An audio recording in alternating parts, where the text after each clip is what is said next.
chapitre 17, verset 14. Apocalypse chapitre 17, verset 14.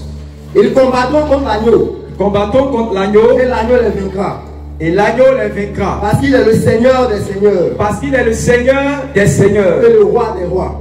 Et le roi des rois. Et les appelés. Et les appelés. Les élus. Quelqu'un dit les appelés. Les appelés. Oui. Les élus. Quelqu'un dit les élus. Les élus. Oui. Et les fidèles. Et les fidèles. Quelqu'un dit les fidèles. Les fidèles. Dis encore les fidèles. Les fidèles. Oui. Qui sont avec lui. Oui. Les vaincront aussi. Amen. Amen. Amen. Amen. Ils sont maintenant dans Matthieu chapitre 27, à partir du verset 52 là-bas.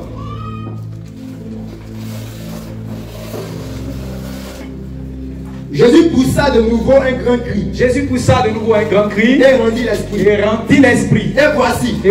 Le voile du temple se déchira en deux. voile du temple se déchira en deux. Depuis le haut jusqu'en bas. Depuis le haut jusqu'en bas. La tête trembla. Et la tête trembla. Les rochers se fendirent. Les rochers se fendirent. Les sépulcres s'ouvrirent. Les sépulcres s'ouvrirent. Et plusieurs des corps des saints qui étaient Et morts. plusieurs des corps de qui? Les saints qui étaient morts. Corps de qui? Les saints Des saints qui étaient morts. ressuscitaient. Lisez-moi ça dans une autre version encore. On a dit les corps des saints ressuscités.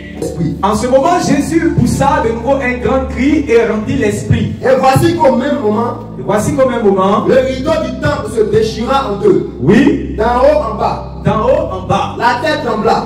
la terre trembla, Les rochers se fendirent. les rochers se fendirent, Les tombes s'ouvrirent.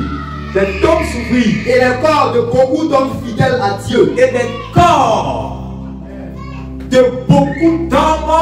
Fidèles à Dieu. Donc de l'autre côté, on dit les corps de beaucoup d'hommes saints. Les corps des saints. Amen. Plusieurs des corps des saints. C'est ce qu'il a dit dans la version de Luc second. Plusieurs des corps précisément des saints. Alléluia. Amen. Et ici, on nous dit quoi? Les corps de beaucoup d'hommes fidèles à Dieu. Les corps de beaucoup d'hommes fidèles. Donc les saints qui ont été identifiés, les saints de l'autre côté, ici on nous dit que qui sont ces saints-là? Ce sont des hommes qui étaient fidèles à Dieu. C'est sur en fait cette expression d'hommes fidèles. Plusieurs des corps des saints ou bien plusieurs des hommes fidèles qui ressuscitaient. Alléluia. Amen. Après la résurrection du Seigneur Jésus dont je veux parler ce matin. Gloire à Dieu. Amen. Gloire à Dieu. Amen. Est-ce que vous êtes avec moi ce matin? Amen. On n'a pas dit que lorsque la terre a tremblé et que les corps sont sortis, on n'a pas dit que c'est n'importe quel corps qui est sorti. Parce que je me suis posé la question quand j'ai lu cette référence, ce passage-là, et ça m'a marqué l'esprit. Imaginez-vous, parce que on dit quand ils sont ressuscités, ils ont marché dans la ville sainte. Amen. Et les gens les ont vus. Alléluia. Amen. Donc imaginez-vous que des gens qui sont habitués à la lecture biblique, qui sont habitués aux Écritures, qui sont habitués à lire les psaumes, les prophètes et la loi, qui connaissent l'histoire de leurs ancêtres. Et pendant la résurrection du Seigneur, lorsque les tombes se déchirent, les tombes se cassent, se fracassent, les rochers se fracassent, et que les hommes sortent, imaginez-vous un homme comme Akab sorti. Imaginez-vous un homme comme Saül, qui au soir de sa mort allait consulter une nécromancienne. Imaginez-vous un homme comme Saül sort. Imaginez-vous comme les gens de Corée, Dathan et Abiram, ceux-là qui se sont rebellés contre Dieu. Et Dieu a entrouvert la terre. Et ils sont descendus vivants dans le séjour des morts. Imaginez-vous qu'après la résurrection du Seigneur Jésus, ce soit de tels hommes qui sortent. Un homme fidèle meurt et il ressuscite avec des hommes infidèles.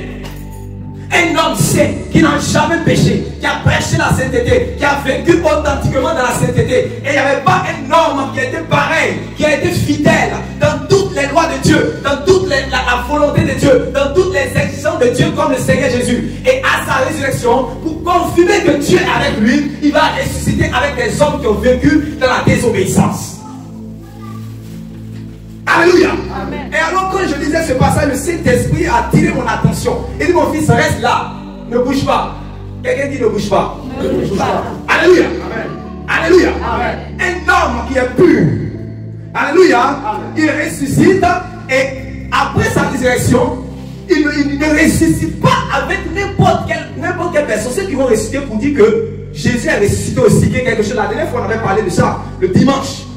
Parce que les apôtres vont dire que le Seigneur va, quand il va rendre l'esprit, la Bible va faire 3 jours sous la terre. Quelqu'un dit sous la terre. Sous la terre. Parce qu'il y avait un travail qui devait être fait. La Bible dit dans le livre de Philippiens chapitre 2 que tout genou fléchit dans les cieux, sur la terre et sous la terre. Amen.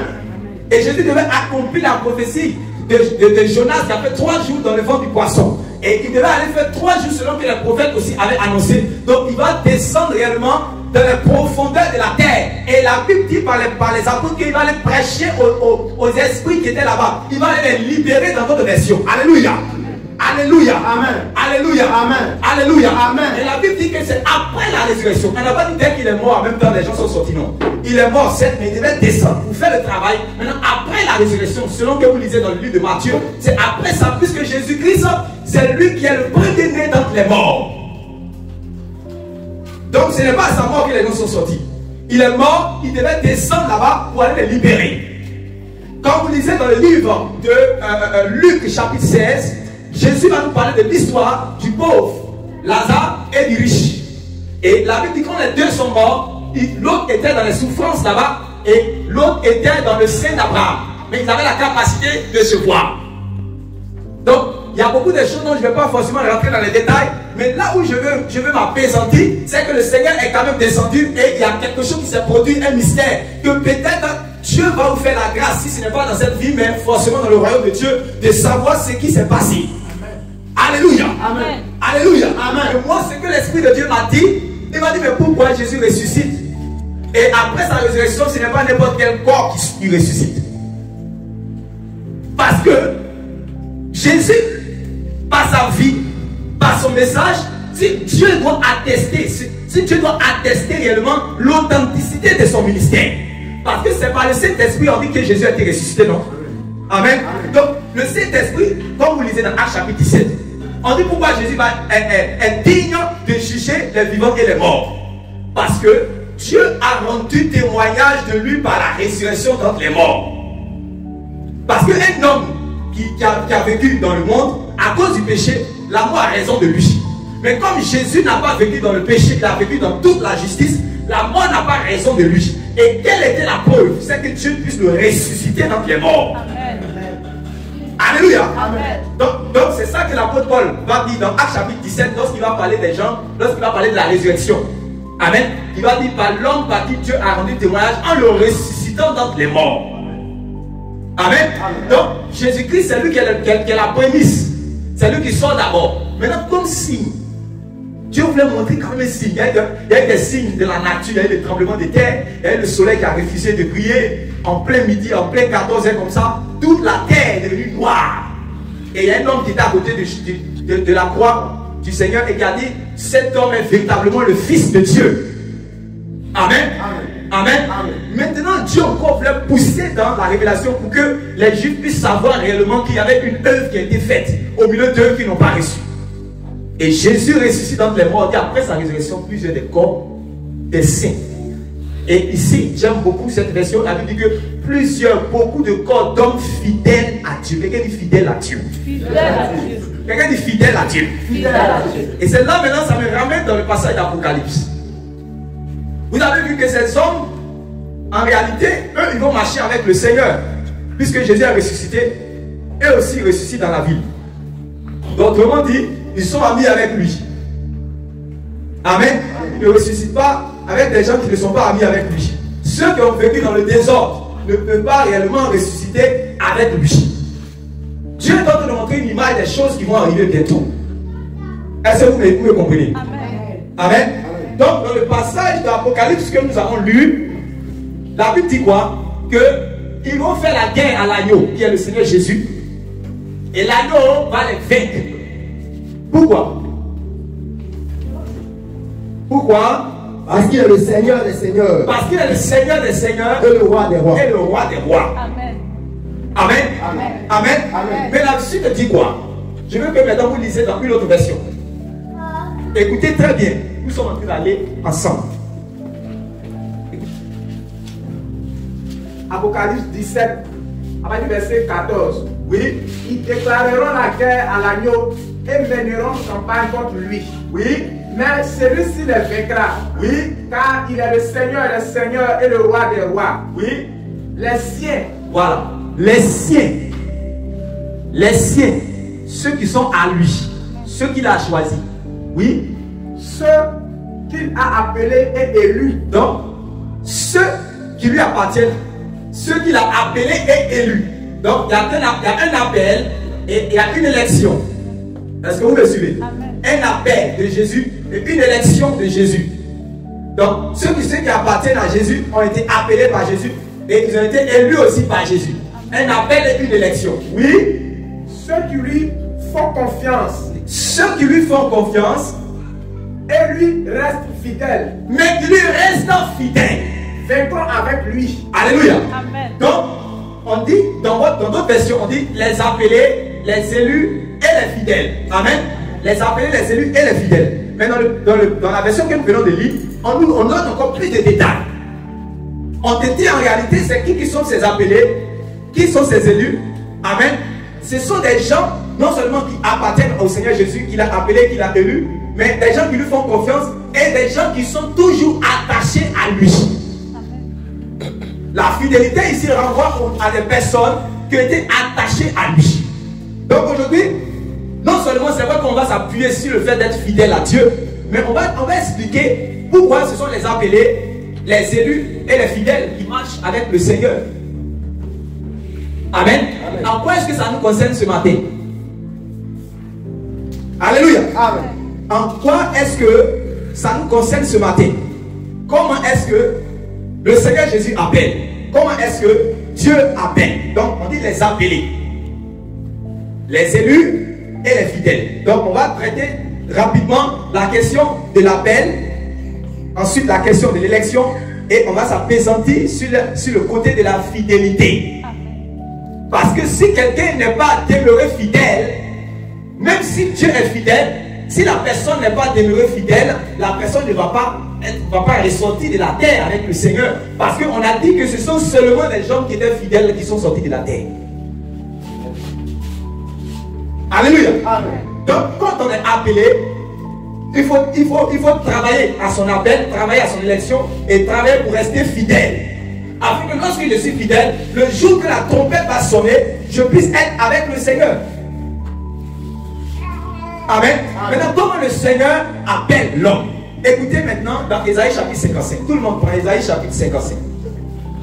Ésaïe chapitre 55. L'appel que Dieu fait à l'humanité. Vous savez que l'apôtre Paul va prêcher dans Romains chapitre 3 que tous ont péché, sont privés de la gloire de Dieu. Et vous avez vu, quand vous lisez dans Genèse chapitre 1 jusqu'au chapitre 3, comment l'homme que Dieu a créé, à qui Dieu a donné son plan pour dominer l'humanité, pour se multiplier, et Dieu était en bonne relation avec cet homme, et l'homme va pécher contre Dieu. Et lorsque l'homme va pécher, Dieu va le chasser, il sera privé de la gloire de Dieu. Et lorsqu'il est tombé dans le péché, toute l'humanité après lui aussi va tomber dans le péché. Donc comment Dieu maintenant va chercher à résoudre la situation, à régler le problème? Selon qu'il est écrit dans tout le livre d'Ésaïe que la main de Dieu n'est pas courte. Amen. Et ses oreilles ne sont pas dures pour entendre. Mais ce qui met entre Dieu et l'homme une barrière, ce sont ses iniquités. Donc comment Dieu maintenant va entrer dans l'humanité pour régler le problème entre lui et l'homme? Parce qu'il ne va pas laisser l'homme livré à lui-même. Il ne va pas laisser l'homme aller éternellement dans la perdition. Il faut qu'un plan de salut soit mis sur la table. Il faut qu'un plan de salut puisse rentrer en compte. Alléluia. Amen. Alors maintenant, Dieu va s'approcher des hommes. Le même Dieu qui avait dit dans Genèse chapitre 6, alors qu'il avait créé l'homme et qu'il avait un bon plan pour lui. Quand vous lisez dans Genèse chapitre 1, le verset 26 à 28, le plan de Dieu pour l'humanité est extraordinaire. Alléluia. Amen. Il le crée, non? Il le crée à partir de la terre. Il va créer un jardin qui est un jardin qui est prêt. C'est une félicité, le jardin de Dieu. Et il le prend de la terre et le place dans le jardin. Amen. Donc, il place l'homme dans le jardin après avoir créé toutes choses et puis lui dit que multiplie, cultive, domine, répands-toi. Donc, ça c'était le plan de Dieu pour lui. C'est un plan de bonheur, mais c'est un plan de malheur. C'est un plan de bonheur. C'est un plan de quoi? De bonheur. Un plan de bonheur.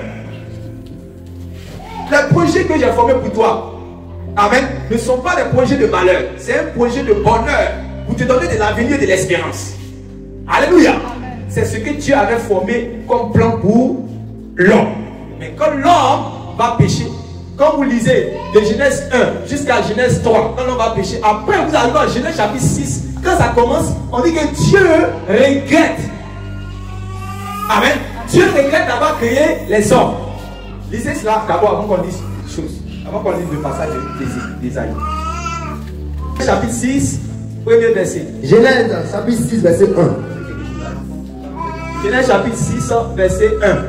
Lorsque les hommes eurent commencé à se multiplier Lorsque les hommes eurent commencé à se multiplier sur la face de la terre, et que des filles leur furent nées, oui, les filles de Dieu virent que les filles des hommes étaient belles. oui, Et ils en prirent pour femmes parmi toutes celles qu'ils choisirent. vas-y, Alors l'Éternel dit, voilà.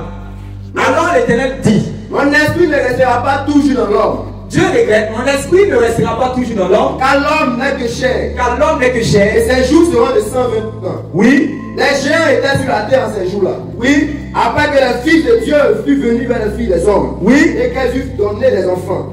Ce sont les héros qui furent formés dans l'Antiquité. oui. L'Éternel vit que la méchanceté de l'homme était grande sur la terre. Est-ce que le projet que Dieu avait pour l'homme était la méchanceté? Non. Qui a introduit la méchanceté dans le plan de Dieu? Quand vous, c'est dit Dieu là, si vous le, Dieu on dit il ne change pas. Donc quand tu veux le connaître, va le connaître au départ. Il ne va jamais changer jusqu'à la fin. Amen. Il ne change pas. Donc en fait les gens pensent que Dieu, le Dieu de l'Ancien Testament, c'est-à-dire que il a échoué, c'est-à-dire qu'il était moins mature, et maintenant dans le Nouveau Testament, il est devenu mature, il est devenu intelligent. Non, il ne change pas. Selon l'apôtre Jacques, il n'a ni changement ni honte de variation. Amen. C'est clair? Amen. Il n'a ni changement ni honte de variation. Donc quand tu veux le connaître là, depuis le départ, au moins il a dit. Même l'évangile que les apôtres ont prêché dans le Nouveau Testament, ils disent que les prophètes, ils ont écrit cela dans les prophètes. Et que c'est ça qu'eux annoncent maintenant dans les derniers temps. Et quand vous lisez Hébreu, on dit que Dieu a parlé à plusieurs reprises et plusieurs fois à nos pères par les prophètes. Maintenant, il vous parle par le Fils qu'il a établi, héritier de toutes choses. Amen. Quand vous lisez toujours dans Hébreu chapitre 3 et Hébreu chapitre 4, on dit cet évangile que vous entendez, ça a été aussi annoncé, mais ça n'a pas trouvé la foi chez ceux qui l'ont entendu. Ça ne change pas. Donc regardez comment Dieu avance. Regardez comment Dieu il fait les choses. Quand vous l'avez bien regardé là, ça ne va pas changer jusqu'à la fin. Écoutez, donc Dieu a un bon projet pour l'homme. Maintenant, vous êtes d'accord avec moi que l'homme maintenant, il va introduire la méchanceté dans le plan de bonheur que Dieu avait pour lui. Continue. L'Éternel vit que la méchanceté de l'homme était grande sur la terre. Oui. Et que toutes les pensées de leur cœur se portaient chaque jour uniquement vers le mal. Est-ce que c'est Dieu qui a mis les pensées du mal dans les cœurs? Non. Sinon Jésus ne serait pas étonné de dire à Pierre, pourquoi tu as cette pensée-là? Arrière de moi, Satan. Ce n'est pas Dieu qui met les pensées impures dans le cœur de l'homme. Sinon Dieu lui n'allait pas chasser même Lucifer dans Ézéchiel chapitre 28. Parce qu'il dit que tu as été fidèle jusqu'au jour où il y a eu la mauvaise pensée dans ton cœur. Parce qu'Esaïe va renchérir pour dire que tu as dit que ça ne te suffit pas à les dominations que Dieu t'a données, mais tu veux t'asseoir là où Dieu s'assoit. Et à cause des mauvaises pensées qui sont dans ton cœur, je te précipite loin de ma face. Est-ce que c'est Dieu qui a mis les pensées là dans le cœur de l'ange qu'il avait créé et qu'il avait préparé des choses pour l'adorer depuis le commencement? Non. Les projets qu'il avait formés pour cet ange n'étaient-ils pas des projets pour l'avancement de son œuvre? Quoi? Se répandit la fait l'homme sur la terre. Dieu maintenant se répand. Et il fut affligé en son cœur. Et il a affligé dans son cœur. N'oubliez pas une chose, tant que vous avez une âme, tant que vous vivez sur cette terre, que Dieu vous a créé à son image et selon sa ressemblance. Dieu a-t-il une volonté? Oui. Pourquoi celui qui va créer à son image et à sa ressemblance n'aura pas de volonté? Quand vous lisez les Écritures, puisque Dieu nous a créé à son image et à sa ressemblance, Dieu qui est esprit fait tout pour avoir des yeux, fait tout pour avoir des oreilles, fait tout pour avoir une main. Mais la volonté, là, vous dites, c'est lui seulement qui a ça et l'homme n'a pas. Qu'est-ce qui n'a pas marché?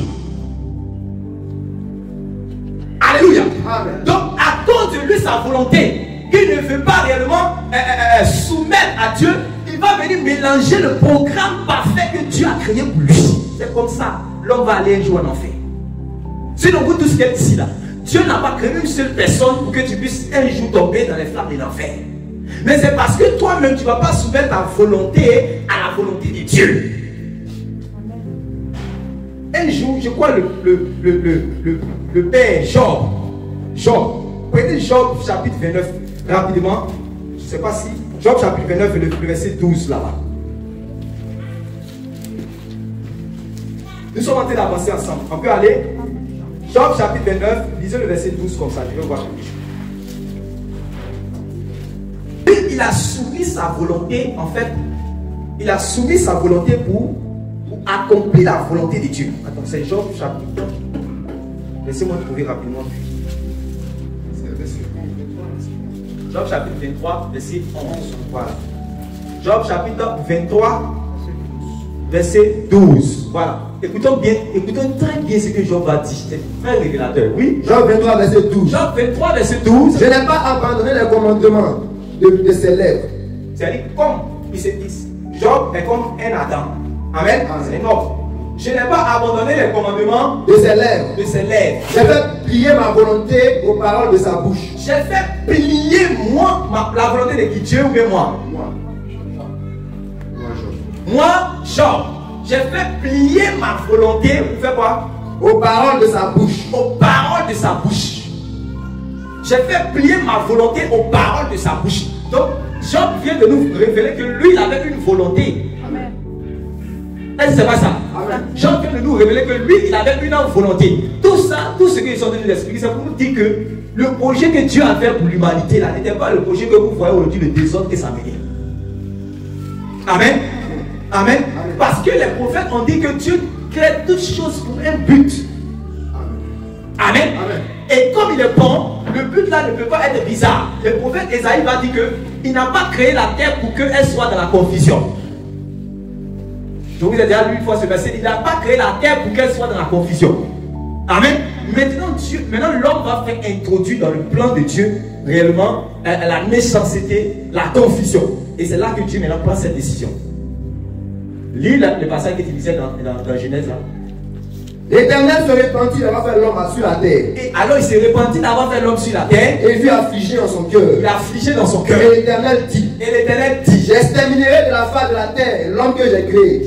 J'exterminerai de la face de la terre l'homme que j'ai créé. Depuis l'homme jusqu'au bétail. Depuis l'homme jusqu'au bétail. Aux reptiles. Oui. Et aux oiseaux du ciel. Aux reptiles jusqu'aux oiseaux du ciel. Car je me répands de les avoir fait. Car je regrette de les avoir fait. Est-ce que vous pesez un peu les mots? Car je regrette de les avoir fait. Amen. Amen. Amen. Maintenant, Dieu qui a dit cela, la Bible dit que sa colère ne dit pas à toujours, parce que dans ce monde-là, parce que ici c'était un monde, c'était un premier monde, c'était même pas notre monde qui est là. Est-ce que vous savez ça? Est-ce que quelqu'un sait ça? Amen. C'était même pas notre monde qui est là. Ça, c'était un premier monde. C'était le monde qui précédait le monde dans lequel nous sommes. Et ce monde qui était là-bas, ça a été détruit. Vous savez que quand Dieu a regretté de faire l'homme comme ça, vous savez qu'il y avait quelqu'un qui avait trouvé grâce à ses yeux. Amen. Qui était Noé. Pourquoi Noé avait trouvé grâce à ses yeux? On nous dit que dans le Nouveau Testament, il marchait dans la justice. C'était un homme juste. Et vous savez qu'un homme juste, c'est celui qui pratique la justice selon Dieu. Amen. C'est écrit dans les épîtres. Un homme juste n'est pas juste quand réellement il pratique l'injustice. On dit que celui qui pratique la justice est juste. Amen. Donc ça veut dire que si on appelait l'autre le juste, Noé qui était juste, qui était prédicateur de la justice, ou bien il était juste, c'est parce qu'il avait marché selon les voies de Dieu. Comme Job avait dit, il avait plié sa volonté. Amen. Pour obéir aux paroles du Seigneur. Pendant que tout le monde vivait dans le désordre, lui il s'est arrangé à écouter ce que Dieu lui a dit, que Dieu va détruire la terre. Il faut marcher dans la justice. Et Dieu n'a pas détruit la terre juste parce qu'il voulait détruire la terre. Il dit qu'il a détruit la terre à cause de la méchanceté. Donc vous n'allez pas croire que Dieu a épargné Noé alors qu'il était méchant. En fait, regardez, Dieu ne va pas changer. Il ne va pas changer. S'il change là, nous on ne va pas le servir. Parce qu'il nous a déjà dit que lui ne change pas. Amen. Amen. Amen. Amen. Donc, tu peux t'asseoir. On va lire maintenant le passage d'Ésaïe. Dieu ne se répand pas. comment on appelle ça même? Non, Dieu va s'approcher en fait de l'homme. Amen. Dieu va s'approcher de l'homme parce qu'il a un projet qui veut toujours continuer. Et il y avait toujours Noé qui continuait son plan. Amen. Et dans la famille de Noé, dans la lignée de Noé, il va se révéler plus tard à Abraham, il va continuer son plan jusqu'à sa arrive dans les nations. Amen. Maintenant, quand vous lisez Ésaïe, le Dieu qui était loin, le Dieu maintenant va s'approcher. Est-ce que vous pouvez éteindre le téléphone là? Vous allez voir maintenant l'appel de Dieu à l'humanité. L'appel de Dieu à l'humanité. Vous allez voir comment Dieu appelle. Ésaïe 55. Il a fait verset 1. Vous tous qui avez soif. Vous tous qui avez Soif.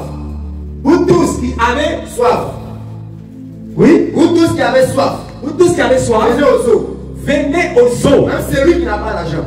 Même celui qui n'a pas d'argent.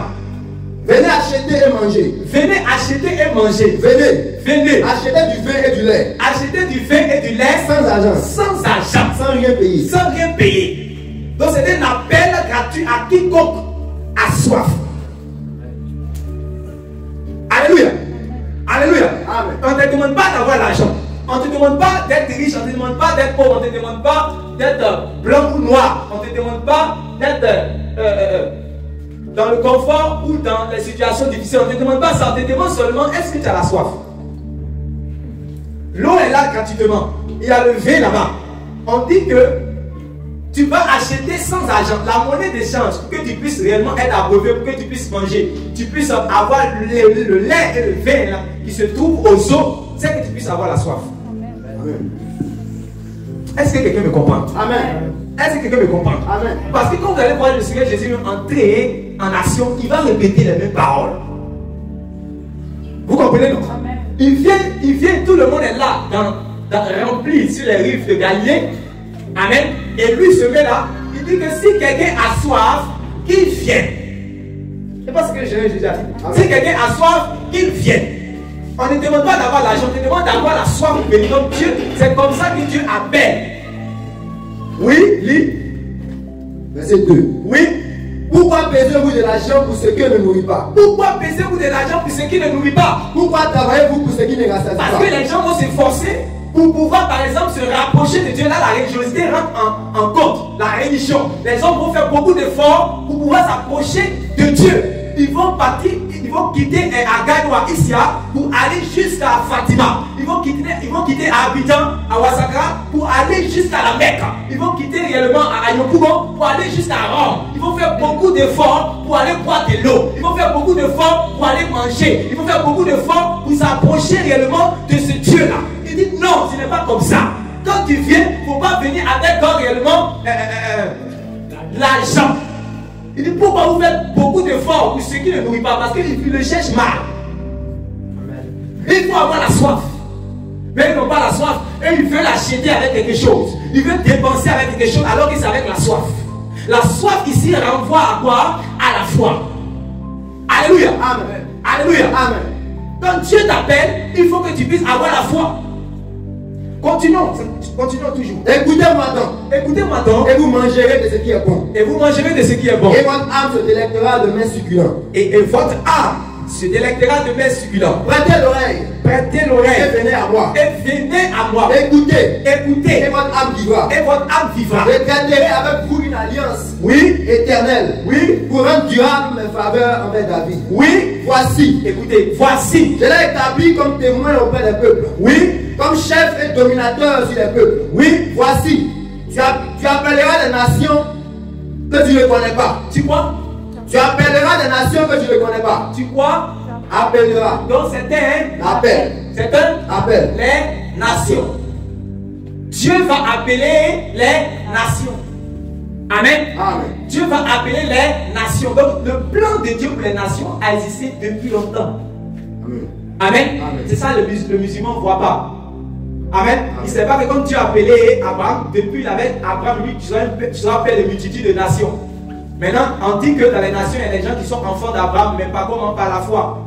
Eux ne savent pas ces choses. Alléluia. Continuons. Ce n'est pas ça qui nous intéresse d'abord. Continuons. Voici. Voici. Tu appelleras des nations que tu ne connais pas. Oui. Et les nations que tu ne connais pas accourront vers toi. Oui. À cause de l'Éternel ton Dieu. Oui. Du Saint d'Israël qui te glorifie. Oui. Cherchez l'Éternel pendant qu'il se trouve. Voilà. Cherchez l'Éternel pendant qu'il se trouve. Invoquez-le. Oui. Tandis qu'il est prêt. Oui. Que le méchant abandonne sa voie. Donc quand il appelle, il demande au méchant d'abandonner sa voie. Amen. Amen. Puisqu'il voulait le détruire à cause de sa méchanceté. Donc quand il veut s'approcher de lui, il dit abandonne ta méchanceté. Parce que c'est la méchanceté qui fait que je vais te détruire. Amen. Amen. Je dois te détruire. Et tu mérites la destruction. Mais comme j'ai pitié de toi, je m'approche de toi. Et en m'approchant de toi, si tu ne changes pas, ma sévérité va te tuer. Amen. Amen. Et demandez à Corée d'Adam et puis à Miracle. Quand on les a dit approchez-vous de la présence de Dieu, approchez-vous de la présence de Dieu. Et puis moi aussi, Moïse, je vais m'approcher, on va s'approcher ensemble. Et on va voir ce que Dieu va faire. Quand ils se sont approchés dans leur rébellion, qu'est-ce qui s'est passé? Le jugement. Maintenant, le Dieu Saint s'approche. Alléluia. Amen. Alléluia. Amen. Il veut venir communier avec l'homme. Il veut que l'homme et lui soient d'accord. Donc quand il appelle, et puis il vient au rendez-vous du salut, au rendez-vous de la délivrance, viens. C'est pour ça que quand il avait envoyé Jean-Baptiste au rendez-vous de la délivrance, les gens ne voulaient pas changer. Ils couraient pour aller se faire baptiser dans le long du Jourdain. Et Jean-Baptiste vous a dit, mais qui vous a enseigné? Vous n'avez pas entendu les prophètes? Qui vous a dit que ça vous fait du surplace? Ça vous venir justement simplement se faire baptiser? Non. Qui vous a appris à fuir la colère à venir? Produisez donc des fruits dignes de la repentance. C'est-à-dire que changez d'abord. C'est pour ça qu'il a dit quoi? Que le méchant abandonne sa voie. Il n'a pas dit seulement qu'il faut avoir la foi. Dans cet appel, il dit que le méchant abandonne sa voie. Oui. Et l'homme d'iniquité ses pensées. Et l'homme d'iniquité ses pensées. Parce que ses pensées sont impures, son être intérieur est impur, son esprit est impur, et c'est à cause de ça sa mentalité est impure, et c'est à cause de ça ses actions, son caractère, tout est impur en lui. Mais il veut faire des efforts pour aller chez Dieu. Dieu dit non, c'est pas comme ça. Oui. Que le méchant abandonne sa voie. Que le méchant abandonne sa voie. Et l'homme d'iniquité ses pensées. Et l'homme d'iniquité ses pensées. Qu'il retourne à l'Éternel. Qu'il retourne à l'Éternel. Qui aura pitié de lui. Qui aura pitié de lui. Donc voilà comment Dieu lance un appel à l'humanité. Selon qu'il est écrit, car Dieu a tant aimé le monde qu'il a donné son Fils unique, afin que quiconque croit en lui ne périsse point, mais qu'il ait la vie éternelle. Donc voilà l'appel. Amen. Amen. Amen. Amen. L'appel, c'est comme on t'appelle. Comment on t'appelle? Tant qu'on ne t'appelle pas, tu peux te gaucher. Non. Donc pour cela, l'homme doit faire attention quand Dieu l'appelle. Par un moment, il ne peut plus t'appeler. Est-ce que quelqu'un sait ça? Amen. Amen. Est-ce que quelqu'un sait ça? Amen. Parce que c'est parce que Dieu a appelé les nations, que les nations, il y a des gens de les nations qui lui ont répondu. S'il n'avait pas appelé les nations, au moment, depuis le temps où il a dit qu'il s'est révélé seulement à Jacob, les nations étaient dans le péché et les nations mouraient dans le péché. C'est parce qu'il a appelé les nations que les nations maintenant ont répondu. Selon qu'il est écrit, la parole est venue chez les siens. Les siens ne l'ont pas reçu. Mais à tous ceux qui l'ont reçu, à tous ceux qui croient en son nom, elle a donné le pouvoir de devenir enfant de Dieu. Donc il fallait que Dieu fasse un appel aux nations par la parole. La parole va les quitter chez les siens pour aller chez les autres.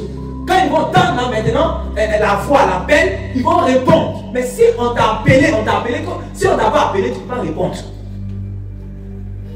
Alléluia. Amen. Et Dieu appelle les hommes d'une manière ou d'une autre. Il t'appelle par la nature, il t'appelle par la conscience, il t'appelle par la prédication, il t'appelle en songe et en vision, il t'appelle dans les enseignements, il t'appelle dans les évangélisations, il appelle les hommes. Mais les hommes ne sont pas prêts réellement à répondre. Le jour qu'il ne va pas t'appeler, c'est terminé. Personne ne peut venir à Dieu si Dieu ne l'a pas appelé. Dis à ton frère personne. Lisez-moi Jean 6. Personne ne peut connaître Jésus si Dieu ne l'a pas appelé. Jean 6. Donc quand Dieu t'appelle, mon ami, il faut répondre rapidement. Jean chapitre 6. Verset 44. Jean chapitre 6, verset 44. Jean 6, verset 44. Oui. Nul ne peut venir à moi. Comprenez ça, Jésus qui parle. Nul ne peut venir à moi si le Père qui m'a envoyé me l'attire. Si le Père qui m'a envoyé l'attire. Donc l'attraction là, c'est qui fait? Le Père. Amen. Maintenant Dieu a cette attraction, c'est ça qu'il appelle. Tant qu'il ne t'a pas appelé là, tu ne peux pas réellement connaître le Christ. Amen. Amen. Maintenant je vais vous parler de manière pratique. Nous sommes ici, nous étions en prière, tout le grand groupe, tous les frères. Et nous sommes en prière. Il y a une prophétie qui vient nous dire que allez à Ouassakara. Amen. Amen. Parce que je veux sauver les gens. Donc, allez dans ce quartier-là, qui est regorgé de plusieurs musulmans, parce qu'il y a mes enfants là-bas que je veux prendre. Amen. Amen. Il y a des gens que je veux sauver là-bas. Donc, eux, ils ne savent pas. Ils ne savent pas comment on doit se rendre là-bas. Mais Dieu, c'était dans son plan. Maintenant, Dieu révèle son plan à partir d'une prophétie. Écoutez-moi bien. Donc, la prophétie maintenant est donnée. Nous allons pour les appeler, mais cet appel a vient de qui? Si la prophétie n'était pas venue, est-ce qu'on allait faire une descente massive là-bas? C'est comme ça les apôtres sont venus dans les nations. Parce que Jésus a dit, vous serez mes témoins à Jérusalem, en Judée, en Samarie, jusqu'aux extrémités de la terre. Or, auparavant, il avait dit, n'allez pas dans les nations, mais restez en Israël. Alléluia. Amen. Alléluia. Amen. Mais Dieu, selon son plan de miséricorde, Dieu, selon son plan d'amour, Dieu, selon son plan de salut, va aller vers ceux-là qui ne le connaissent pas, ceux-là qui sont loin, ceux-là qui n'ont pas d'intimité avec lui, ceux-là qui n'ont pas de promesses, ceux-là qui n'ont pas d'espérance. Il va s'approcher maintenant d'eux. C'est ça la paix. Oui? Continue.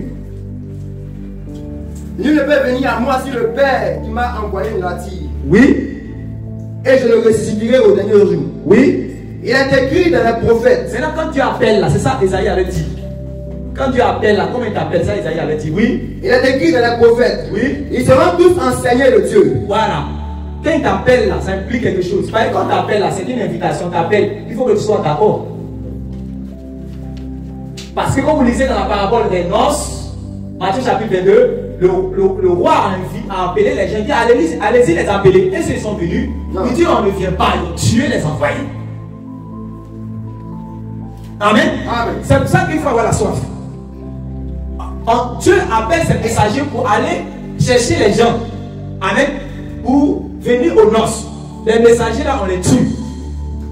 Donc, quand on t'appelle, il faut que tu sois d'accord pour répondre. Toi-même, quand tu as un téléphone, quand on t'appelle, des fois, tu ne décroches pas. Alléluia. Amen. Mais c'est Dieu qui a décroché à ta place. Dis à ton frère, fais attention. Alléluia. Amen. Alléluia. Ils seront tous enseignés de Dieu. Donc, quand vous lisez Jean 44, Jean 6, 44, ne vous arrêtez pas là. Continuez.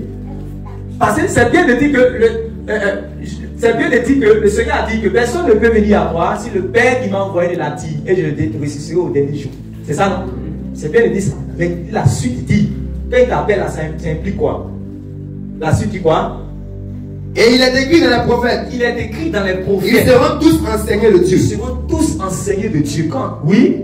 Ainsi quiconque a entendu le Père Quiconque a entendu le Père et a reçu son enseignement vient à moi. Quand tu l'as entendu, il faut que tu reçoives, il faut que tu acceptes, il faut que tu décroches l'appel. Jésus a déjà tout dit. Il faut que tu décroches l'appel. Parce qu'on va aller là-bas, on va faire l'appel de Dieu. Il faut que des gens puissent décrocher l'appel. Quand ils ont décroché l'appel, alors maintenant ils seront ressuscités au dernier jour. Mais s'ils n'ont pas décroché l'appel, ce n'est pas possible. Ça commence d'abord. Donc voilà comment Dieu appelle les hommes. Alléluia. Est-ce que vous avez compris déjà cette partie? Amen. Est-ce que vous avez déjà compris cette partie? Amen. Donc c'est pour cela qu'on appelle les chrétiens réellement les appelés. Comprends maintenant? Amen. Romains chapitre 1, le verset 6. Chapitre 1, verset 6. Oui. Parmi lesquels vous êtes aussi, vous qui avez été appelés par Jésus-Christ. Donc, vous qui avez été appelés par Jésus-Christ. Amen. Amen. Donc, le chrétien est un appelé parce qu'il a entendu la voix du Seigneur Jésus-Christ par l'évangile. Donc, nous sommes des appelés. Mais celui qui n'a pas répondu à l'appel par la repentance, amen, pour qu'il puisse recevoir le pardon de ses péchés, passer par le baptême, recevoir l'Esprit de Dieu pour qu'il puisse appartenir à Dieu, il n'est pas appelé. Amen. Amen. Amen. Amen. Mais si réellement il n'est pas appelé, le jour que le Seigneur Jésus vient, est-ce qu'il peut venir chercher celui qui n'a pas appelé? Non. C'est ça.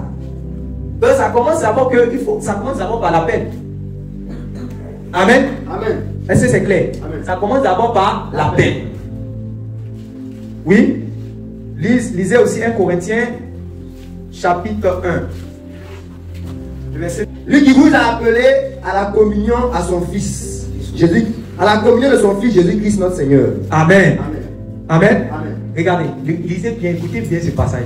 Lisez bien. Dieu est fidèle. Dieu est fidèle. Lui qui vous a appelé à la communion de son Fils. Lui qui vous a appelé à la communion de son Fils. Jésus-Christ notre Seigneur. Jésus-Christ notre Seigneur. Quand on parle de communion, ça renvoie à quoi?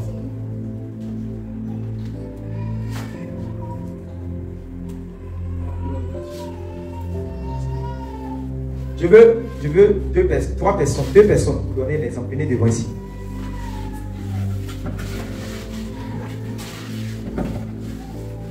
Je veux que tu te mettes là. Voilà. Chemin. Lui, il est au ciel.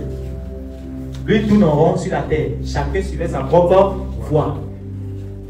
Il ne connaît pas le chemin étroit qui mène à la vie.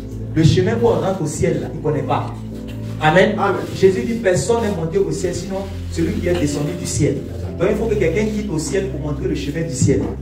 Lui ne connaît pas le chemin du ciel. Voilà pourquoi il se perd dans son péché. À la fin, là, son salaire c'est quoi selon les Écritures? La mort éternelle de son âme. Alléluia. Amen. Donc, un sauveur maintenant vient par amour. Parce que le plan de Dieu pour l'humanité doit s'accomplir. Maintenant, lui, il vient. Il va aller, tu saisis sa main. Voilà. Reste là-bas. Il saisit sa main. Maintenant, quand il est allé, il saisit sa main. Tu laisses sa main maintenant. Voilà. Vous voyez que toi, regarde de l'autre côté. Toi, regarde de l'autre côté. Et puis, ils sont ensemble. Mais on ne peut pas dire qu'il y a une communion. Amen. On ne peut pas dire qu'il y a une communion. Peut-être, lui, il appelle, mais peut-être même tu peux l'appeler. Appelle-lui. Maintenant, lui, il suit toujours sa propre voix sans réellement répondre à l'appel. Amen. Mais après, s'il a répondu par exemple à l'appel, vous allez devoir échanger, parler, voilà, faites comme vous êtes venu parler, voilà. C'est ça qu'on dit la communion. Amen. Est-ce que vous m'entendez? Amen. Est-ce que vous m'entendez? C'est ça qu'est la communion. Parce qu'il y a relation. On dit Dieu nous a appelés à la communion de son Fils. La relation. Maintenant, quand il y a cette relation-là, ça veut dire qu'ils sont amis, ils sont d'accord. Amen. Maintenant, il peut l'envoyer chez lui. Parce qu'il y a une communion. Amen. Mais tant que lui est là-bas, s'il n'y a pas une communion là, s'il n'y a pas communion entre les deux, il ne pourra pas entrer dans le ciel. Est-ce que vous me suivez? Vous pouvez vous asseoir. Acclamez le Seigneur Jésus.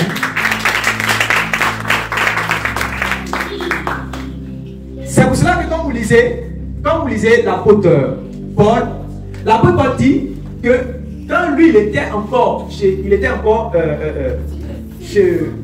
à Damas, quand il partait du moins à Damas, il était envoyé, il allait prendre la lettre chez les anciens pour aller persécuter les chrétiens et il était zélé dans la loi de ses pères, tout ça. Mais là il dit jusqu'au jour où il a plu à Dieu de révéler en moi son Fils. Amen. Jusqu'au jour où il a plu à Dieu de révéler en moi son Fils. Donc, comme maintenant le Fils vient, le Seigneur Jésus va avoir une communion avec l'homme. C'est pour ça qu'il dit dans le passage de 1 Corinthiens que Dieu nous a appelés à la communion de son Fils. Amen. Amen. Amen. Amen. C'est pour cela que ce n'est pas tous ceux qui vont aller chaque dimanche à l'église qui seront sauvés. Est-ce que vous me comprenez? Amen. Quand le Seigneur Jésus lui il est venu là, est-ce que tout le monde avait communion avec lui? Non. Quand vous lisez le livre de Jean chapitre 2, on dit plusieurs suivaient le Seigneur Jésus. Mais parmi ceux, beaucoup de personnes qui le suivaient, lui n'avait pas confiance en plusieurs, il n'avait pas confiance en eux. Est-ce que vous n'avez pas lu ce passage? Amen. Il ne faisait pas confiance. On dit pourquoi?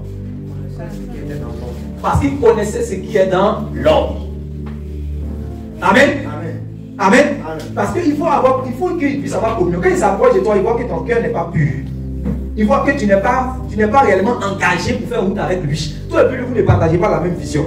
Lui, il aime les choses du ciel, toi tu aimes les choses du monde. Est-ce qu'il y a communion? Non.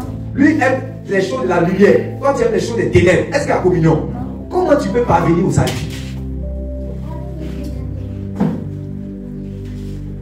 Est-ce que ça c'est pas clair? C'est sans pas de communion. Deux hommes peuvent-ils marcher ensemble s'ils ne sont pas d'accord? Est-ce que les gens peuvent marcher ensemble s'ils ne sont pas d'accord? Donc, il faut qu'ils soient d'accord d'abord. C'est ça, on parle de communion. Dieu t'appelle à une communion, il ne t'appelle pas à l'église. Allons à l'église, il ne t'appelle pas à l'église, il t'appelle à une communion. La communion, tu es avec son fils. Donc, tu peux dire que j'appartiens à une église. Tu peux dire que je vais dans une église. Mais ça ne veut pas dire que tu as la communion avec son fils. Amen. Est-ce que Jésus te fait confiance? Est-ce que Jésus te fait confiance? C'est ça. Alléluia. Amen. Donc il nous a appelés à la communion avec son fils. Donc voilà comment Dieu a appelé les chrétiens. 1 Pierre, prenons 1 Pierre chapitre 2, le verset 9. Donc toujours l'appel des chrétiens. C'est en cela que vous allez comprendre que ceux qui marchent avec le Seigneur, parce que beaucoup de personnes pensent que, regardez ici, beaucoup de personnes pensent que ceux qui marchent avec le Seigneur, c'est-à-dire, il y a les appelés. Écoutez, regardez ici. Il y a les appelés, ça c'est une autre catégorie de personnes. Il y a les élus, ça c'est une autre catégorie de personnes. Puis il y a les fidèles, il y a une autre catégorie de personnes. Est-ce que c'est ce que les Écritures disent? Hein? Est-ce qu'il y a les appelés? Ah, les appelés, ça ils sont habillés d'une manière chose. Maintenant, les élus, eux, c'est une autre catégorie. Et puis les fidèles, c'est une autre catégorie. Ce n'est jamais ce que la parole de Dieu a dit. C'est pour ça qu'il vous a fait deux versions. Et puis il vous a dit que c'est une chose d'être appelé. Il faut travailler son élection. Il faut travailler l'élection réellement pour que tu sois trouvé fidèle. Parce qu'on a dit qu'à la fin, là, ce sont les fidèles qui se révèlent. Vous comprenez? Donc on ne peut pas être fidèle sans avoir été appelé. On ne peut pas être fidèle sans n'avoir pas été élu. C'est tout ce que ça veut dire. Ça veut dire que ceux qui sont fidèles, c'est ceux-là qui sont réellement appelés et c'est ceux-là aussi qui sont élus. Pourquoi? Parce que ce n'est pas l'homme lui qui s'appelle au salut, c'est Dieu qui l'appelle. Amen. Et ce n'est pas l'homme, le Seigneur Jésus a dit même dans Jean chapitre 15 que ce n'est pas vous qui m'avez choisi, c'est moi je vous ai choisi. Donc la notion réellement d'appel, c'est Dieu qui le fait. Aussi la notion d'élection qui renvoie au choix, c'est Dieu aussi qui le fait. C'est Dieu qui a appelé les hommes au salut. C'est Dieu qui a choisi les hommes pour le salut. Amen. Amen. Amen. Il avait arrêté ce plan depuis l'éternité. Mais ça ne veut pas dire que, comme il a décidé que, voilà, il a décidé un plan de salut pour tous les hommes. Ça veut dire que quelle que soit ta vie, une fois qu'il t'a appelé, ça veut dire que tu vas réussir au dernier jour. Je ne sais jamais ce qu'il a dit. Et c'est ça qu'on est en train d'expliquer un peu. 1 Pierre chapitre 2, le verset 9. 1 Pierre 2, verset 9. Oui. Vous, au contraire, vous êtes une race élue, un sacerdoce royal, une nation sainte, un peuple acquis, afin que vous annonciez les vertus de celui qui vous a appelé des ténèbres à son admirable lumière. Amen. Donc il nous a appelé des ténèbres à son admirable lumière.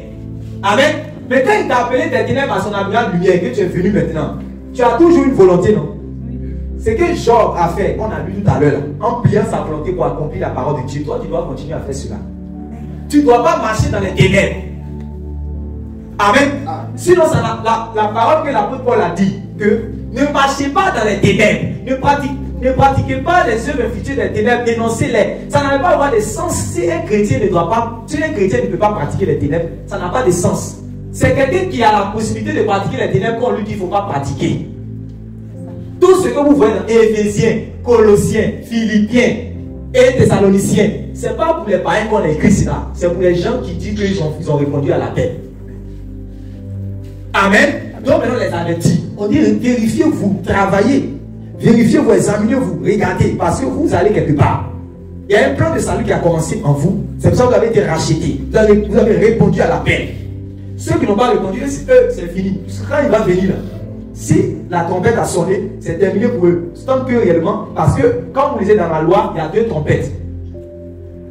Dans le peuple d'Israël, il y avait la trompette pour rassembler.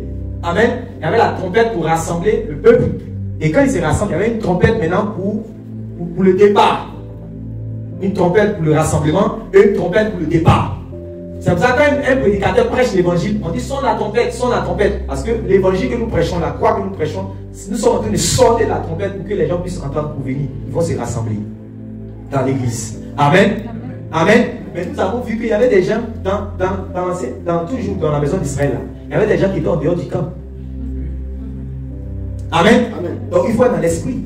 Il y avait des gens qui sont venus comme les Corées d'Athènes en miracle, mais ils ne sont pas d'accord. Moi, je n'avais jamais pensé un jour, quand j'ai lu la sortie du peuple d'Israël dans l'Égypte, je n'avais jamais pensé un jour qu'il y allait avoir tout ce désordre là dans le désert. Supposons que vous n'avez jamais lu tout le reste, vous commencez à lire Exode chapitre 1, Exode chapitre 3 jusqu'à 14. Ils sortent, ils arrivent dans le... Et puis Dieu a fait toute cette délivrance là.